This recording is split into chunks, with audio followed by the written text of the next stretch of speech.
जेव्हा लोक आपल्या पापांचा पश्चाताप करतात तेव्हा नरकाच्या अग्नीपासून त्यांचा बचाव होतो. हे बघून शैतान आमचा द्वेष करतो.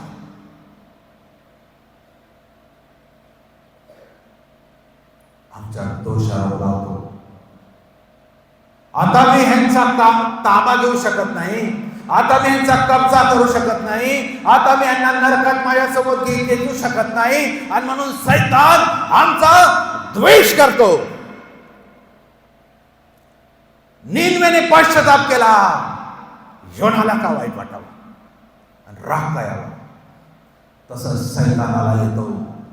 जरी मोठे प्रचार करत असेल, शैतान कधी कोणात घुसतो, ताबा मिळवतो समजत नाही.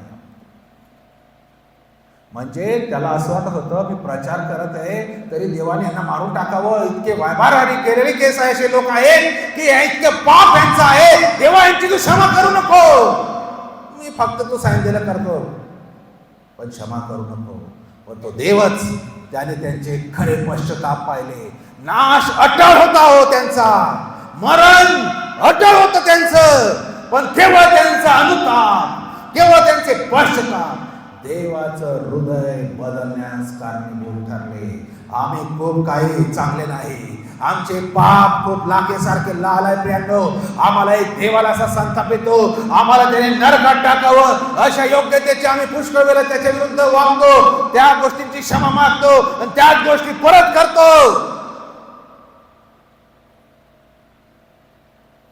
परंतु देवाचं मन बदलण्याची शक्ती आमच्या पश्चातापामध्ये आहे. देव बघतो तेव्हा त्याचं मन आईसारखं, एल शद्दाय देव म्हटलेला आहे, आईसारखा ममता करणारा देव. जरी ते लेकरू चुकलं, त्याने पश्चाताप केला, ते रडलं, ती आई क्षमा करते. त्याप्रमाणे देव आमच्या पापांचा अनुताप पाहून, पश्चाताप पाहून आमची क्षमा करतो.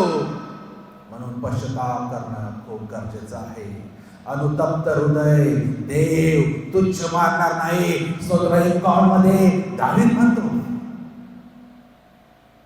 कधीच तुच्छ मारणार नाही, कधीच लाथाडणार नाही.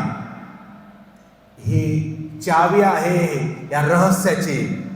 कितीही पाप असलेला व्यक्ती असेल, किती घाणेरडे पाप करणारा व्यक्ती असेल, पण जेव्हा तो पश्चाताप करतो, देव नीट करतो, म्हणजे साफ करतो, म्हणजे करतो. म्हणून पश्चाताप ख्रिस्ती जीवनाचा अविभाज्य घटक असला पाहिजे. मी धार्मिक आहे, मी चांगला आहे, मला पश्चातापाची गरज नाही, याचा अर्थ शैतान आमच्या जीवनात उंचवलेला आहे आणि त्या प्रकाशदूताचं सोंग घेऊन आम्हाला फसवत आहे. आम्हाला पश्चातापाची गरज नाही, मी चांगला आहे जेव्हा असं मला वाटतं, तिथेच धोका आहे. कोण कसे चांगले असू शकतात हो. नवीन करार दिलाय पत्रामध्ये, एक सुद्धा नीतिमान नाही. एक कोण सांगेल मी पवित्र आहे, एक सुद्धा नीतिमान नाही. मग आम्हाला पश्चातापाची गरज नाही, आम्हाला त्याच्याकडे याचना करण्याची गरज नाही. आमच्यावर दया कर देवा, येशू आम्हाला सोडव. आमचे हात उंच होत नाही. कोण आहे आम्ही, कोण आहे? डायरेक्ट शिक्के मारून पाठवले की स्वर्गाचं नागरिकत्व व्हिसा देऊन पाठवले?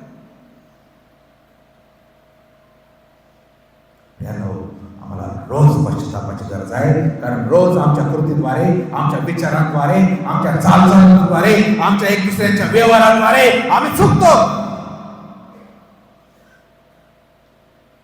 आणि तो खुश होतो. कोण? दोष लावणारा खुश होतो आणि तो स्वर्गात जातो. बघ येशू, तू क्षमा केली, पण तो बघ हे पापात पडलेला आहे, दोष लावतो. परत येशू मध्यस्थी करतो. अरे हे चालू आहे, सतत चालू आहे. जेव्हा तो आम्ही पश्चाताप करतो तेव्हा एक मोठी गोष्ट होते, स्वर्गामध्ये आनंद होतो, स्वर्गामध्ये जयोत्सव होतो. कोणासाठी? माझ्यासाठी. पुढे किती किलोमीटर अंतर मला माहिती नाही स्वर्गाचं, तिथे कोणासाठी? माझ्यासाठी आनंद होतो, कारण मी पश्चाताप करतो. तिथे इतका आनंद होतो. एका ठिकाणी खूप दुःख होतं, ते म्हणजे जे खाली फेकलेले देवदूत आहे ना, त्यांना खूप दुःख होतं या गोष्टींचं. शांतता पसरते जेव्हा एखादा व्यक्ती पश्चाताप करतो. सर्व दुष्ट शक्ती, सर्व ते पती देवदूत मिळून आम्हाला हलवण्याचा, पाडण्याचा प्रयत्न करतात, परंतु त्यांना न जुमानता आम्ही स्वर्गाकडे दृष्टी लावून पश्चाताप करतो, तेव्हा भयानक शांतता आणि फ्रस्ट्रेशन त्या देवदूतांमध्ये, पती देवदूतांमध्ये निर्माण होते. का कधी माझ्यामुळे स्वर्गामध्ये आनंद झाला की माझ्यामुळे ह्यांच्यामध्ये आनंद होते? जेव्हा मी पाप करतो, पातक करतो, तेव्हा कोण आनंदित होतात? हे खालचे आनंदित होतात, वरचे होत नाही. कधीतरी आठवतं का माझ्यामुळे वर काय आनंद झाला असेल का खालच्यांनाच आनंदित करत आहोत? मोठा प्रश्न आमच्या समोर आहे. जेव्हा जेव्हा सैतान आपल्यावर रागावलेला असतो, तेव्हा तेव्हा आपल्याला खात्री व्हायला पाहिजे की प्रभू आपल्याविषयी आनंदी आहे. एक नेहमी आनंदित राहील आणि एक नेहमी दुःखित राहील. दोघी आनंदित राहू शकत नाही. आणि आम्ही ख्रिस्ती लोक पिढ्यानपिढ्या इतके एक्सपर्ट झालेले आहोत मधला मार्ग काढायला, दोघांना खुश करण्याचा प्रयत्न. रविवारी देवाला आनंद, इतर दिवशी बाबा तुलाही आनंद आहे. दोन्ही आनंद देण्याचा होऊ शकत नाही. एकच आनंदित होईल. आणि मला ह्यासाठी या जगात ठेवले आहे की मी त्याला आनंदित करावं, जगातल्याला आनंदित करायचं नाही. प्रियानो, फार महत्वाची गोष्ट आहे. हा क्रोधी, हा दोष लावणारा सैतान तारण प्राप्त केलेल्या, तारण पावलेल्या व्यक्तीला सोडून देत नाही. परत वाट बघतो त्याला परत कसं त्याच्यावर ताबा मिळवायचा. म्हणून एकेकाळी माझं तारण झालं होतं 20 वर्षापूर्वी, आणि मी आता ख्रिस्ती आहे, मी धार्मिक आहे, एकदम खोट्या गोष्टी.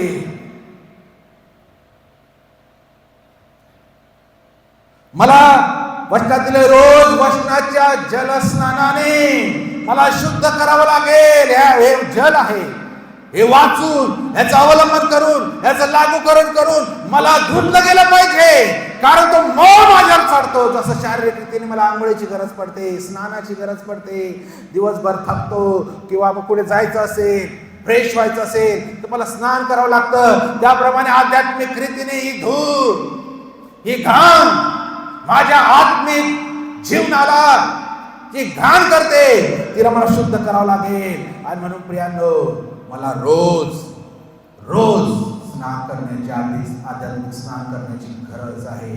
आणि रोज प्रभूमध्ये वाढत जाण्याची गरज आहे. म्हणून जर आम्हाला वाटतं माझं तारण झालं, आता माझं बुकिंग झालं, असं नाही. म्हणून त्या दिवशी जेव्हा येशू न्यायासनावर बसेल, पुष्कळांना अशी खात्री होती माझं तारण झालं, मला स्वर्गात जाता येईल. पुष्कळांना नवल वाटलं, अरे माझं कसं काय नाव निघते? मी तर गाणे गायचो,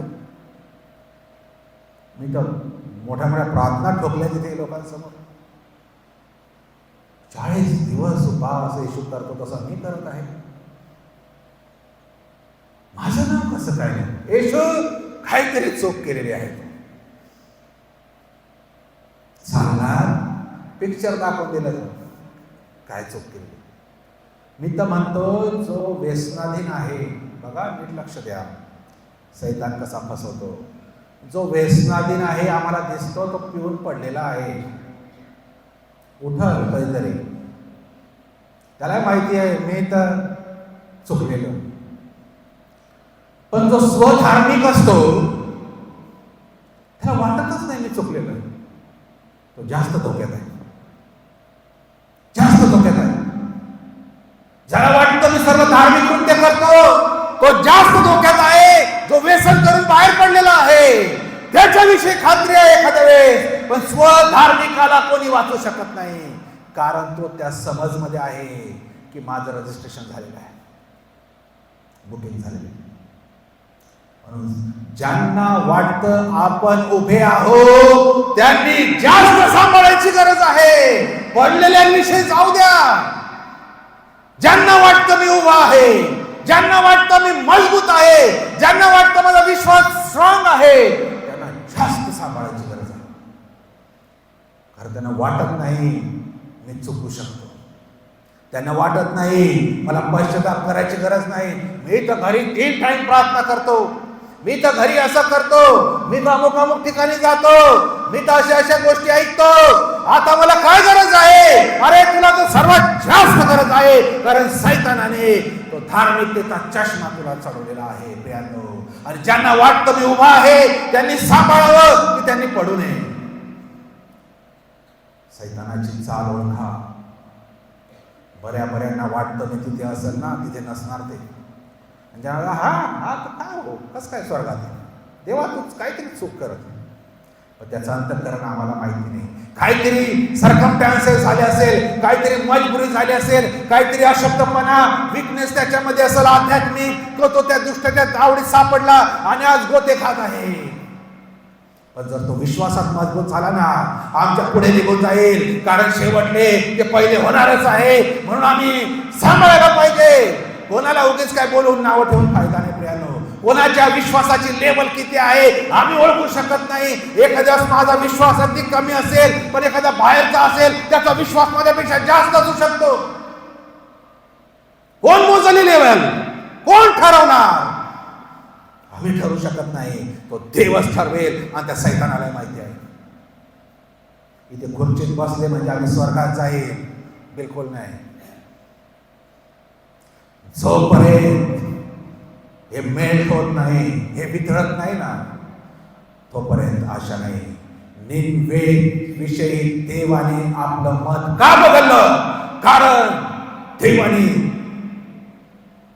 इतके घाणेरड्या पापात असलेले लोक देवाने नाश करायचं ठरवलं होतं. का मत बदललं? कारण त्याने पश्चाताप केला. असा केला. मनुष्यानं दाखवणारा पश्चाताप केला नाही. मनुष्याला दाखवणारा अनुताप ते पावले नाही. ते स्वतः देवासमोर धुळीत राखीत गोमटाट नेसून आपल्या जनावरांनी राख आणि धूळ टाकून गोमटाट टाकून त्यांनाही उपास करायला लावला. आणि ह्यांनी देखील उपास केला आणि सर्वांनी मिळून उपास केला. त्या पूर्ण शहरात कोणीच जेवलं नसेल, कोणतं हॉटेल उघडं नसेल. काय एकी असेल त्या शहराची विचार करा. शहर हो, आपली तेवढीशी मंडळी, एवढासा ग्रुप आहे. काय एकी असेल की सर्वांनी एकत्र या, नाही तर एकामुळे सर्व मरून जातील. काय एकी असेल, काय निर्णय क्षमता असेल आणि किती लोकांनी मनावर ते घेतलं असेल. आणि देवाने ते पाहिलं, त्यांना संधी दिली हो, त्यांना वाचवलं. सैतानाला आवडलं नाही, सैतानाला आवडलं नाही आणि म्हणून तो रागावला आणि तो निराश झाला आहे. मी म्हणत होतो ज्यांचे एकदा तारण झालं ते सुटले असं चालत नाही. बघा, जेव्हा फारोच्या दास्यातून इस्रायल लोकांना मोशेद्वारे देवाने बाहेर काढलं 10 पिढ्या देऊन, फारोला परत विचार आला, अरे मी काय हे केलं, मी असं काय केलं? निर्गम 14 मध्ये आम्ही वाचतो 5 ते 9 मधून, मी यांना कसं काय जाऊ दिलं? नाही, त्यांना मी परत आणतो. तो त्यांच्या मागे गेला, त्यांचा पाठलाग करू लागला. प्रियांनो, आम्हाला वाटतं आम्ही सुटलो, आता पुढे आनंदी आनंद, आता पुढे स्वर्ग, आता पुढे आशीर्वाद. नाही, धोका अजून टळलेला नाही. कारण तो सोडणार नाही पाठलाग करणं. आणि फारो या सुटलेल्या, या गुलामगिरीतून निघालेल्या, देवाच्या निवडलेल्या, तारण पावलेल्या आपण म्हणू शकतो त्या लोकांच्या मागे आपले लोखंडी रथ घेऊन, आपले सैन्य घेऊन, कोणते सैन्य? शूरवीर पराक्रमी सैन्य घेऊन स्वतः फारो त्यांच्या मागे निघाला पकडण्यास, परत ज्यांना सोडला आहे. जे देवाचे लोक आहेत, जे देवाच्या मागे गेले आहेत, जे मोशेच्या नेतृत्वात पुढे जात आहे, अशांना परत कॅप्टिव्ह करण्यासाठी, अशांना परत पकडून बंधनात ठेवण्यासाठी तो त्यांच्या मागे जात आहे.